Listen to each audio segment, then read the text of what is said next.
Pozdrav ljudi, ja sam Zoran i dobrodošli u novu epizodu Kompasa. Današnja epizoda će u odnosu na sve ove ostale biti nešto drugačija. Danas idemo u goste, danas ćemo pričati o uljepšavanju pasa, pa idemo do moje prijateljice Veronike.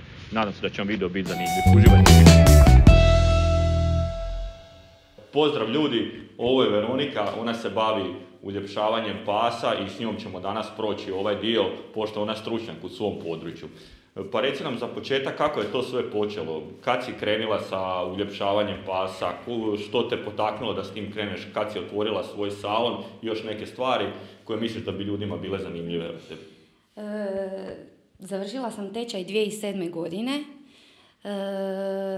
U principu me najviše potaknuo rođendanski poklon koji sam 2006. godine dobila, a to je onaj patuljasti bijeli šnaucer. Bila sam na tečaju u Zagrebu neka 2 mjeseca. Vikendom sam dolazila kući pa sam kod kuće isprobavala i na njemu i na psima od prijatelja, od rodbine. Hvala im na tome što su mi dopustili. Radila sam 5 godina u salonu u veterinarskoj stanici ovdje također u Osijeku i nakon toga sam otvorila svoj salon ovdje, Dog Room. Sad u 2. mjesecu sljedeće godine će biti točno 6 godina kako sam ovdje. Znači prvi dio s kojim smo krenuli u biti kupanje, pa molim te reci nam koliko često bi u biti trebalo kupati psa?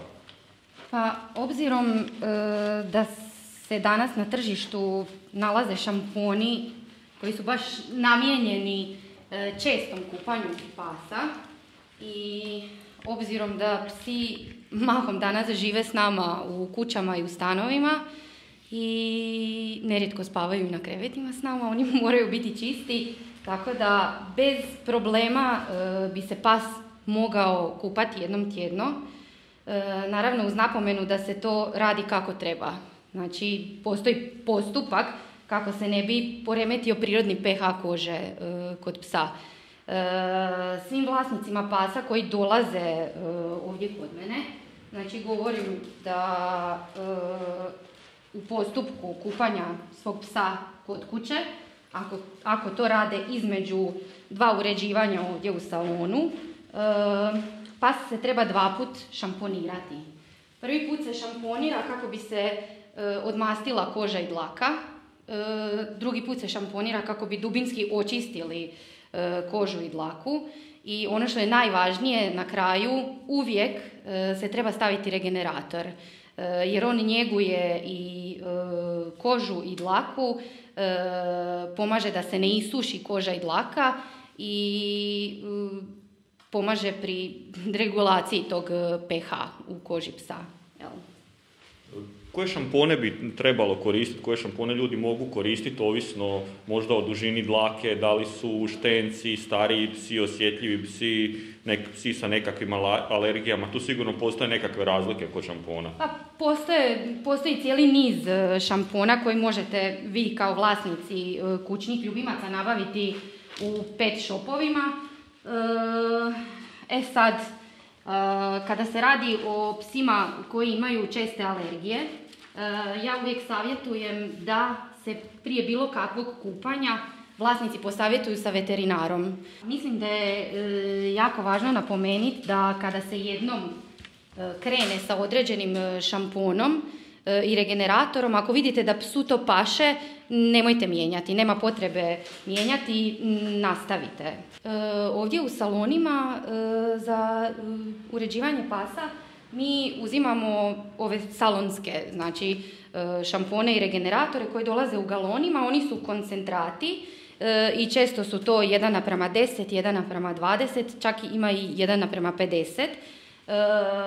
Mi ih razrjeđujemo s vodom i to je moja preporuka da i kod kuće također kad kupite ovakav šampon, iako ako recimo ne piše da ga trebate razrijediti, moja preporuka je da ga uvijek razrijedite, a to možete napraviti na način da ćete staviti u ovakvu posudicu malo šampona, dodati vode i sad ćete najdetaljnije oprati sa ovakvom nekakvom spužvicom ili onom mrežicom koja isto koristi nama za prilikom kupanja. Najbolje ćete prodrijeti do kože, jel, psa. Što se tiče rezanja noktiju, kakve su preporuke po tom pitanju, što bi ljudi trebali, kako bi trebali? Evo ovako, moja preporuka je da vlasnici pasa to prepuste ili nama grumerima, ili ako pas izričito to baš ne dopušta, eventualno otići kod veterinara da se to obavi. Oni psi koji se ne kreću dovoljno, nema načina da izbruse nokte, te onda mi mu moramo pomoći sa skraćivanjem noktiju. Oni su jako važni da se redovno skraćuju, jer su nokti psima nekakav kontakt sa podlogom i u slučaju da previše narastu bez skraćivanja, to im može zadavati različite probleme. Znači, mogu također imati problem sa zglobovima, jer se prsti krenu, ukoliko nokat naraste predugo, prsti se krenu kod psa izvrtati i to zna biti jako bolno. Zašto je preporuka da idu kod vas grumera ili kod veterinara, da ne pokušavaju možda to sami kod kuće ako nemaju iskustva s tim? Pa puno pasa ima crne nokte, tako da ni mi sami ne znamo točno gdje se nalazi živac i ako se taj živac prereže može doći do krvarenja. Onda bolje je da se to ovdje dogodi kod nas ili kod veterinara gdje znamo kako ćemo pružiti pomoć psu. Šta ako neko bude dovoljno hrabar i odluči se ipak sam rezat psima kod kuće nokte, kakva je preporuka što se tiče opreme škarica i koja bi bila ta nekakva osnovna prva pomoć koja se može pružiti ako se... To su nekakva klješta koja se mogu kupiti u pet shopovima. Sad, ako se živac slučajno zareže, mi imamo prah koji baš zaustavlja krvarenje koje dođe uslijed toga. A kod kuće vam može pomoći nekakav antibiotski prašak koji se nanese na nokat, na taj živac, ili brašna. Sad kada smo završili, to jest kad je Veronika završila sa kupanjem i sa sušenjem psa, na kraju je sad lagano četkanje i šišanje, pa kad smo već na temi šišanja, koliko često bi ljudi trebali voditi svog psa na šišanje, koja je razlika kod nekakvih frizura šišanja između pasa koji su kućni ljubimci, izložbenih pasa i što god još misliš da bi ljudi trebali znati o šišanju? Bilo bi idealno kada bi pas mogao dolaziti u salon otprilike svakih 6 tjedana. To je nekako idealno. Sad, što se tiče izložbenih, to govorim za kućne ljubimce. Naravno, između, ako se kupanje ne obavi u salonu, vlasnik bi trebao okupati svog psa između 2 šišanja, 2 uređivanja u salonu kod kuće. Što se tiče izložbenih pasa, kod njih je to malo specifično, zato što oni idu na izložbe koje su uglavnom vikendom i ta dlaka mora konstantno biti u formi, znači pas se u četvrtak ili petak, ovisno kad je izložba, ponovno kupa. Tu dolazimo do onog da su ti šamponi sigurni da se pas okupa jednom tjedno. I svaki put se nešto malo radi s tom dlakom, dorađuje. Znači, jednom tjedno se ti psi uređuju, izložbeni. Prije samog šišanja sigurno je potrebno nekako raščešljavanje, pa nekakve možda preporuke za neke četke što ljudi kod kuće mogu, jer ima pasa koje treba na dnevnoj razini četkati i raščešljavati dlaku, pa šta bi tu bilo pametno za reći, šta bi mogli? Ovako, ovi tipovi četki, znači kada je ova glava malo zavrnuta i kada su dugački zupci, takve četke možete pronaći u pet shopovima i ako ste vlasnik maltezera, yorkija, pudle, to je nešto što morate imati kod kuće. Možete si pomoći sa kojekakvim sprejevima za raščešljavanje, to također možete kupiti u pet shopovima. Ono što se mora imati kod kuće je još i češalj. Češalj vam pomaže da raspetljate da dođete do dijelova gdje je možda teško doći sa četkom, znači to je oko intimnih dijelova ili ispod pazuha pasa i odmah provjerite jeste napravili dobar posao sa četkom. Svakodnevno četkanje, osim što je važno za održavanje dlake i higijene kod pasa, može vam jako puno pomoći u komunikaciji sa psom. Znači, to neka vam bude nekakva svakodnevna igra vlasnika i psa.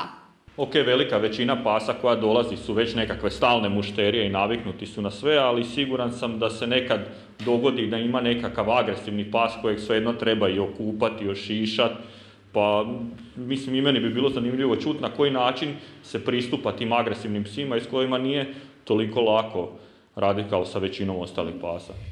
Pa poseban tretman u salonima imaju agresivni psi i stari psi. Kada se radi o starijim psima, nekad, ako smatram da je potrebno, preporučim vlasniku da ostane za vrijeme tretmana, čisto da bi pas bio mirniji i staloženiji ovdje na stolu, da nema toliki strah zbog svoje starosti. A što se tiče agresivnih pasa, ako baš nikako se ne može odraditi posao bez brnjice, stavlja im se brnjica u dogovoru sa vlasnikom i obično su vlasnici upoznati s tim problemom kod svog psa, tako da na taj način to rješavamo. Super. I da li nam možeš reći koji bi savjet bio kako ljudi mogu kod kuće mlade pse štence koji će možda prvi put doći pripremati za taj prvi susret sa šišanjem, kupanjem, rezanjem noktiju, šta kod kuće ljudi mogu sami raditi da bi taj prvi nekakav susret bio što ugodniji za psa? Pa uglavnom štene u svoj novi dom dolazi između 8. i 10. tjedna svog života, tada se odvaja od kuje. Već tada, znači odmah pri dolasku, treba se početi privikavati na različite zvukove kao što su zvukovi fena ili mašinice. Kod kuće se može paliti fen, usisavač, mikser, bilo šta što će im pomoći da se opuste pri takvim zvukovima, naravno dajući im nekakve poslastice. Uz to trebali bi se početi privikavati na četku i na češalj odmah, pogotovo psi poput maltezera, šicua, jorkija, pudle koji će cijeli svoj životni vijek morati redovito dolaziti u salon. Sad, što se tiče tog privikavanja, ja uvijek kažem da štene kada krenete četkati i češljati, pored sebe morate imati vrećicu poslastica i morate mu prikazati da to nije ništa strašno, kroz igru da to sve bude, možda kad je pas malo već umoran od nekakve šetnje, stavite ga na nešto povišeno, možda vešmašinu ili neki stari stol pa preko njega plahta, i krenete ga četkati i samim time to je i nekakav rad koji vi obavljate s njim i on će se i umoriti od toga, bit će mentalno umoren, tako da to je otprilike kao da ste mu bacali 20 minuta lopticu vani, njih to također umori. Štenci bi trebali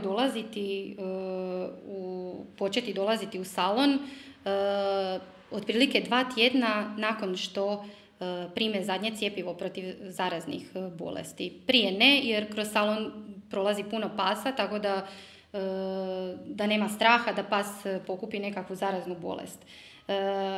Ti prvi susreti sa salonom bi trebali biti organizirani na način da se prvi put, drugi put, možda čak i treći put ne obavi kompletan posao, zato što to traje i onda štencima to zna biti stresno, nego treba napraviti na taj način da se psa dovede u salon, vlasnik izađe van, mi se malo poigramo s njim, stavimo ga na stol, kolegica upali fen ili mašinicu da on čuje te zvukove, damo mu nekakve poslastice, igračke, tako da on nema straha od daljnjih dolazaka ovdje.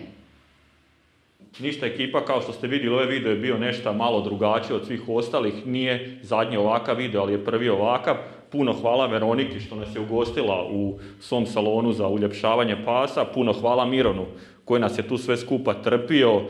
I to je to, nemojte zaboraviti udariti like, share, subscribe. Vidimo se u nekom sljedećem videu i Veronika, hvala ti još jednom. Hvala tebi što si me posjetio.